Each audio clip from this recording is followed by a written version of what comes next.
The president of the U.S. Bishops' Conference is urging senators not to use Roe v. Wade as a litmus test for judicial nominees. In a letter to senators, Cardinal Daniel DiNardo writes, "We have grave concerns about the confirmation process, as though nominees who oppose the purposeful taking of innocent human life are somehow unfit for judicial office in the United States." For more on this, we're joined by Vince Coglianese, editorial director at the Daily Caller and host of Mornings on the Mall at WMAL Radio. Vince, welcome back to the program. The bishop seemed concerned about this confirmation process quickly becoming all about Roe versus Wade, whether you're for or against it.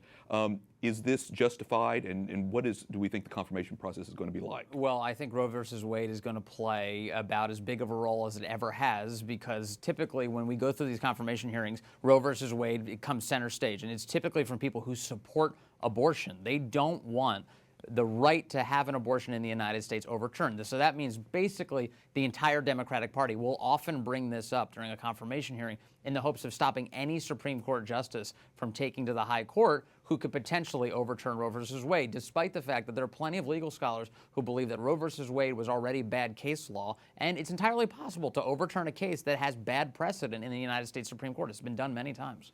And now there's money involved. NARAL Pro-Choice America announced a 5-figure ad buy this week targeting Maine Republican Senator Susan Collins, who's expected to be a key vote, even though she's publicly stated she'll not support any nominee who does not support established law. Why target her in particular if she didn't necessarily be against them right away? Because first of all, Susan Collins is one of the rare pro-choice Republicans. She speaks out about that. Additionally, she has already voted yes on one of these nominees in particular, Amy Coney Barrett, who's known as sort of the Catholic nomination here that could potentially come out on Monday. She's a Notre Dame graduate. She's taught at Notre Dame. She's Catholic. She doesn't expect Roe v. Wade to be overturned, she has said, but she's also expressed some idea that she could see where the Supreme Court overturns cases based on precedent if the Constitution says something that's much more clear to her.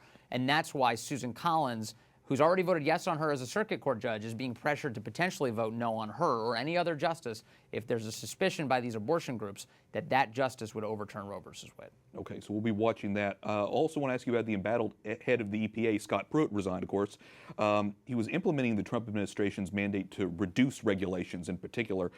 Were Pruitt's, I guess, his ethics sort of a distraction, and can we expect that to sort of continue to be a problem moving forward now with the EPA? No, I think Andrew Wheeler, who's taking over, is not going to have the same issues that Scott Pruitt had. Were they distraction? Yes, is the answer to that. Mm-hmm. I mean, it is reasonable to ask that people who come in and work on behalf of the American taxpayer not misuse taxpayer resources. But that attack on Scott Pruitt was really a proxy attack, I think, by the Democratic Party and the left, who really wanted to take him down because he was so effective at deregulating in the EPA. So they saw his ethical lapses, the ones they could take advantage of, and they went as far as they could. They got him knocked out. But for now, I think with Andrew Wheeler at the helm, the EPA's deregulation scheme, freeing up the regulations of government so that way businesses can move full steam ahead, that's going to continue at pace.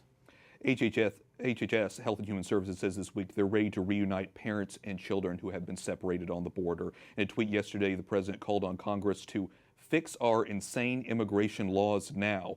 Congress is back next week. Can we expect any action on immigration reform, realistically? I will never even begin to promise that prediction because Congress always fails, typically, to achieve something, especially on immigration. But they need to. If a goal is to reunite families in this process as they continue to try and prevent illegal immigration into the United States, a whole bunch of things need to change, and it starts right within Congress.